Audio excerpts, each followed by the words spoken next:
When it comes to personal achievement, the importance of being able to effectively deal with other people cannot be overestimated. Now that you've discovered your mission and formulated your goals, the next step is to learn how to build rapport and develop strong relationships. On this cassette, NLP comprehensive trainer Gary Schmidt will guide you in becoming an expert at influencing and motivating others. Gary is a seminar leader, corporate communications consultant, and family therapist. He'll also guide you through a process that will give you the most important resource for lasting success, a positive relationship with yourself. The best communication professionals create lasting relationships. Most professionals intuitively know the importance that other people play in their lives. In fact, it would be no exaggeration to say that people are the most important resource that we ever have. Since relationships are so important, and since the most successful professionals in any field build strong relationships, wouldn't it be useful to know how they accomplish this? Hello, I'm Gary Schmidt, and I'm looking forward to sharing with you the latest findings and techniques for enhancing your rapport, relationships, and persuasiveness using the new technology of achievement, neuro-linguistic programming.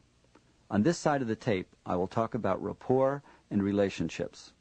How to build and maintain relationships which will lead to success that lasts through time. Many self-development training programs attempt to address this issue by describing successful individuals. Some of the better ones go so far as to tell you what to do. Anyone who has tried to learn a new physical activity, a sport for example, knows the problem with this. If you tried to hit a golf ball, you were told to avoid pushing with the following hand. That's what to do. Everyone who's ever played golf can probably tell you that. Very few can tell you how to actually do that seemingly simple instruction. If you want to fully integrate any set of skills into your life, you need to know both what to do and how to do it. You're about to learn some of the specifics, the how-to, of how to make you the most successful person you can be. Research has demonstrated that 83% of all sales are based upon the customer liking the salesperson. Studies show that people are more apt to stay in jobs where they feel liked and appreciated than in work where they might be paid more. Famous achievers like Lee Iacocca and Mary Kay know the importance of relationships. Iacocca is often described as open and immediate. He makes personal contact, is liked and trusted. People feel good being around him. Mary Kay's tremendous success is directly attributable to her primary business concern being people.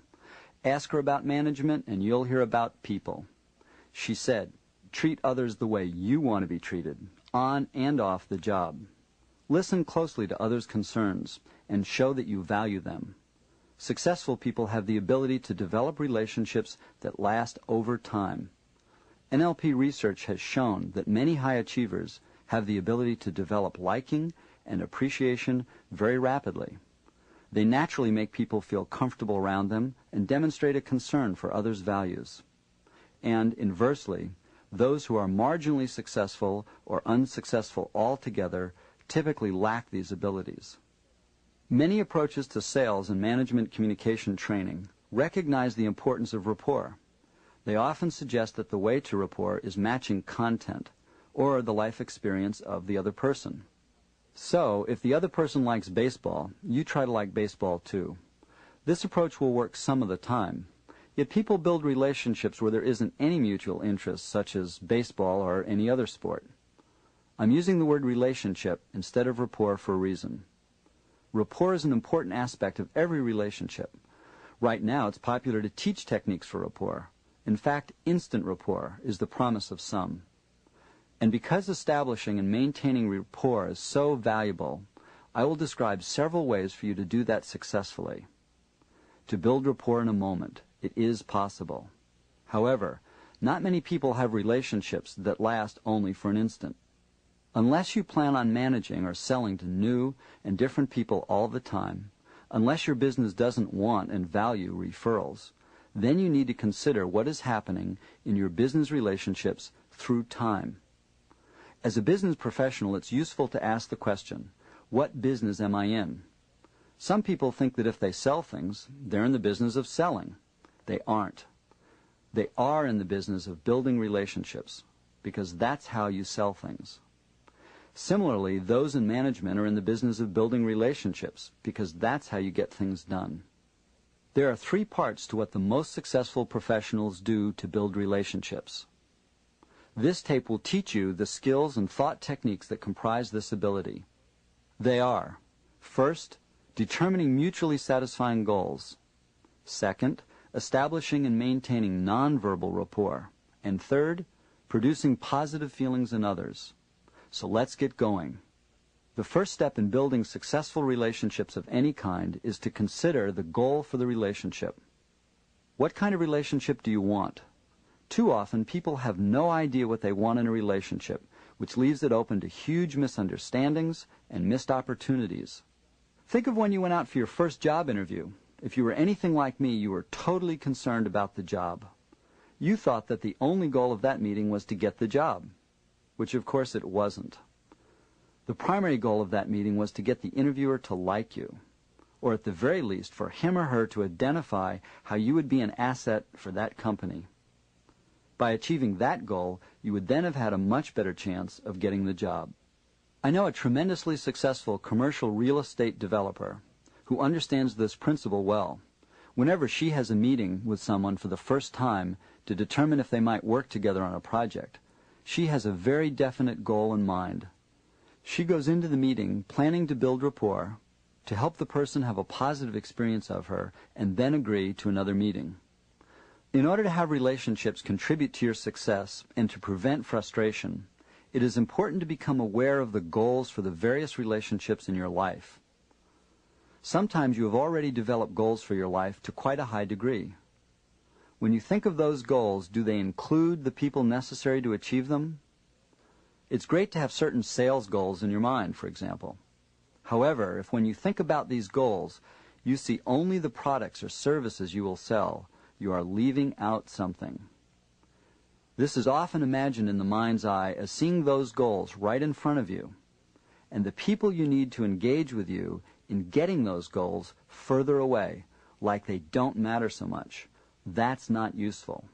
If you talk to someone who is a good manager, like Lee Iacocca or Mary Kay, and if these masters of relationship understood their own thinking consciously, they would tell you their secret.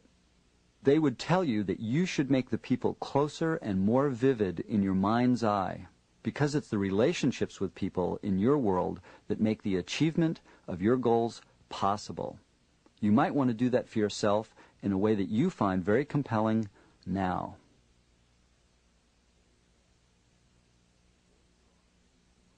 Joe Girard, the most successful automobile dealer in the world, knew what kind of relationship he wanted to build with each of his customers.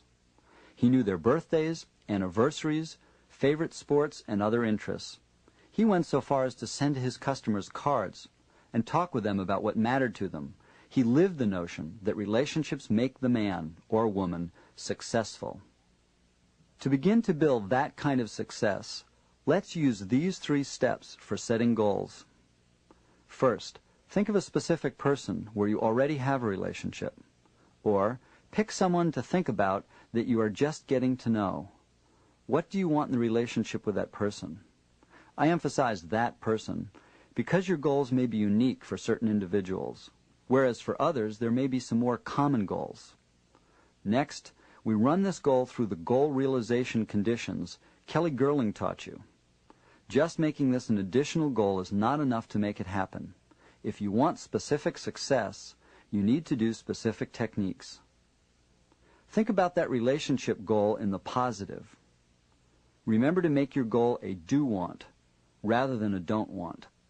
I want a source of referrals, or a friend and colleague, not I want to avoid conflict.